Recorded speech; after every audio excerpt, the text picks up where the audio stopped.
আসসালামু আলাইকুম এভরিওয়ান, সবাই কেমন আছেন? আশা করি সবাই ভালো আছেন। আজকে আপনাদের সাথে খুবই মজার একটা আইসক্রিম তৈরি করে দেখাবো। বাজারের আইসক্রিম থেকে কোনো অংশই কম না। সেটা হলো ভ্যানিলা আইসক্রিম।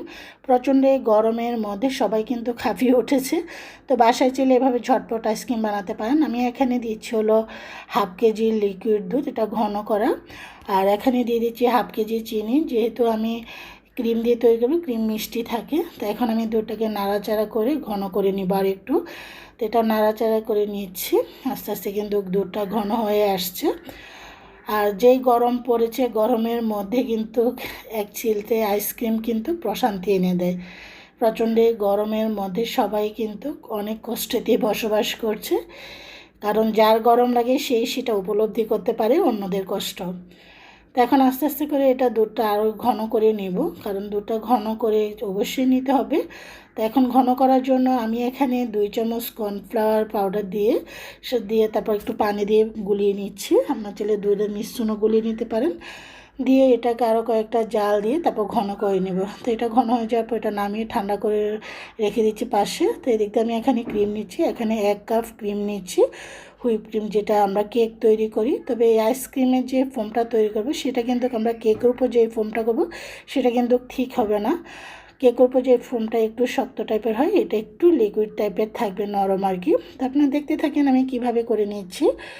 তো মিডিয়াম আছে ইয়াতে কিন্তু আমি করে নিচ্ছি। তো এটাই যে দেখুন, আমি সেই দুধের মিশ্রণটা ঢেলে দিচ্ছি। ঢেলে এখন আমি এটাকে আবারও এখানে করে নিচ্ছি। তো এভাবে করে কিন্তু আমি এটাকে যে আস্তে আস্তে করে ক্রিমের সাথে আমি মিক্স করে নিচ্ছি। দুধের যে মিশ্রণটা ছিল কর্নফ্লাওয়ার মিক্স করা, তো এটা আস্তে যে ঠিক ঘনটাটা এরকম হবে। এতে করে আইসক্রিমের টেস্টটা কিন্তু দারুণ আসবে। বাজারে কিনা আইসক্রিম থেকে কোনো অংশে কম না। তো আমি এখানে একটা আইসক্রিমের বক্স নিয়েছি, এখন এটার মধ্যে ঢেলে একটু ট্যাপ করে নিচ্ছি যেন কোনো সাইড ফাঁকা না থাকে। তারপরে এইভাবে করে ট্যাপ করে নিলে আর ফাঁকা থাকে না। তো আমি এখানে একটা ফয়েল পেপার দিয়ে নিচ্ছি। এতে করে এটা যেহেতু এয়ারটাইট কন্টেনার বক্স না, ফয়েল পেপার দিলে তাড়াতাড়ি করে প্রায় 10-12 ঘন্টার ভিতরে এটা জমে যাবে।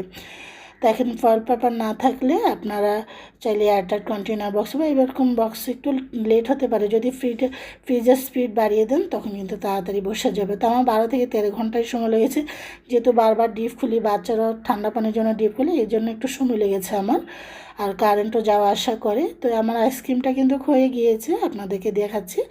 তো যেহেতু আইসক্রিমের স্কুপ নিয়ে আমার গোল ডাউলের চামচ ছিল, সেটা দিয়ে কিন্তু স্কুপের থেকে কোনো অংশের কম না। তো এইভাবে করে এটা দিয়ে আমি আইসক্রিমটা সবসময় উঠিয়ে থাকি। তো এইভাবে করে কিন্তু এই যে দেখুন স্কুপের মতোই দেখতে হচ্ছে।